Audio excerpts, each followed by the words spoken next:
Então, vamos para a próxima aba, exigência e cláusulas. Então, essa é outra aba que também não vai aparecer lá na nota de empenho. Tá? Se você fez um instrumento ali na dados iniciais, é uma nota de empenho, não vai ter essa aba também. Ele vai te perguntar, há exigência de garantia? Sim ou não? Se tem, qual que é o valor, qual que é o percentual, e em que cláusulas do contrato que você está exigindo essa garantia. Ah, é a quarta? É a quinta? Você vai colocar aqui para a gente só o número da cláusula. Aqui você vai informar os percentuais, né? Digamos que seja 5%, você vai informar 5%. E o valor, você vai informar o valor em moeda. Tudo bem? Com relação à exigência e cláusulas. Aqui embaixo a gente pergunta se tem alguma cláusula penal no seu contrato. Tá? Se você colocou isso no seu contrato, você vai informar para a gente que sim, e vai informar quais são elas. Se não houve, não, e segue em frente. Tudo bem? Tranquilo com as cláusulas? Gravei. E vamos conseguir ir para a próxima. Próxima aba, gestor e vigência do contrato. Então, eu vou lá. Primeira coisa que ele pergunta é se há um servidor designado para a gestão do contrato. Né? Eu já ouvi por chamado que diversos órgãos não têm gestor. Tem contratos que não têm gestor. Se isso está certo ou está errado, tem um outro curso do tribunal que é sobre gestão de contratos, que seria o caso vocês fazerem. Para a gente aqui, a gente quer se o seu contrato já tem ou não. Então, se tem, informa para a gente que sim. E quem é? Se não tem um gestor contratado, você vai informar que não. Embaixo ele vai pedir aqui a vigência do contrato, né? E aqui é uma questão que gera algumas dúvidas também. Então ele pede a data de início da vigência, data de término da vigência e a data da assinatura do contrato. O que a gente já ouviu muito? Vários contratos, a vigência se dá a partir da emissão da primeira nota de fornecimento, é isso? Vocês também têm esse tipo de situação? Então, o sistema, hoje, ele ainda não está preparado para isso. Tá? Então, você vai ter que colocar aqui uma vigência aproximada do sistema. Tá? Um ano após a emissão da primeira ordem de fornecimento. Você vai ter que colocar aqui mais ou menos um período aproximado.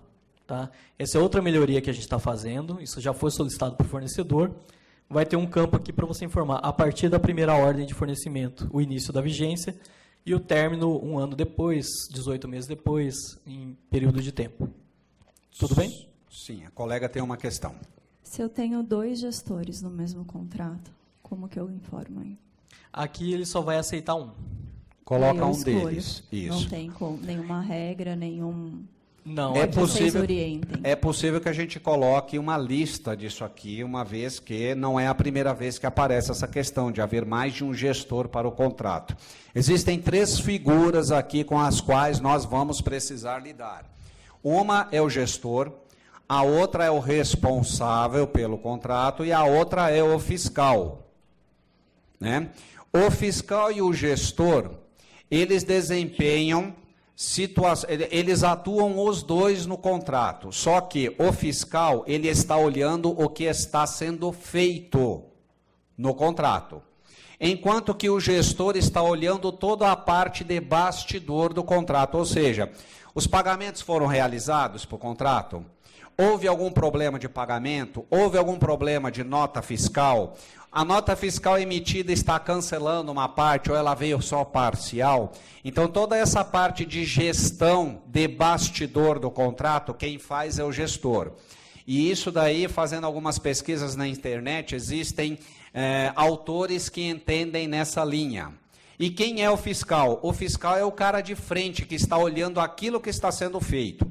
Né? Vamos pegar um caso prático aí, de, por exemplo, serviço comum que vocês têm, que é o serviço de limpeza. Tá? Limpeza lá do seu prédio.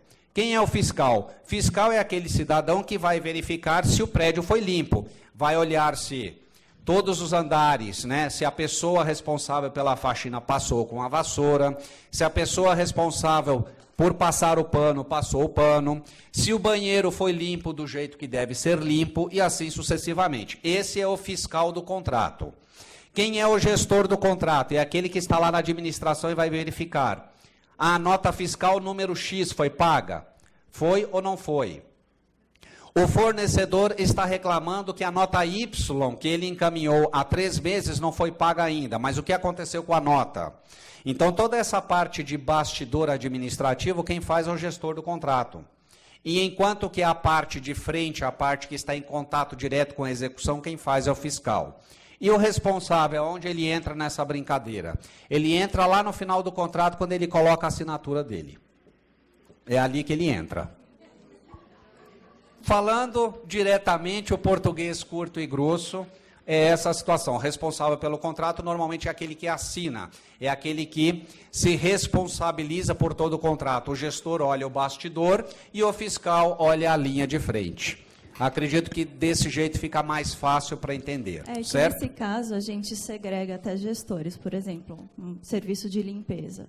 Você tem que gerenciar se a sua contratada está cumprindo as obrigações trabalhistas. Você tem o gestor que olha a parte de recursos humanos. Sim. Se você está fiscalizando a parte de pagamentos, um gestor do financeiro observa, então tem a segregação de função. Então, você acaba tendo mais de um gestor para o mesmo contrato. Ok, sem problema nenhum. Aqui não vai ter jeito. Aqui, por enquanto, coloca-se um só. Somente um. Ok, obrigada. Tá bom? Podemos continuar? A colega aqui na frente tem uma dúvida.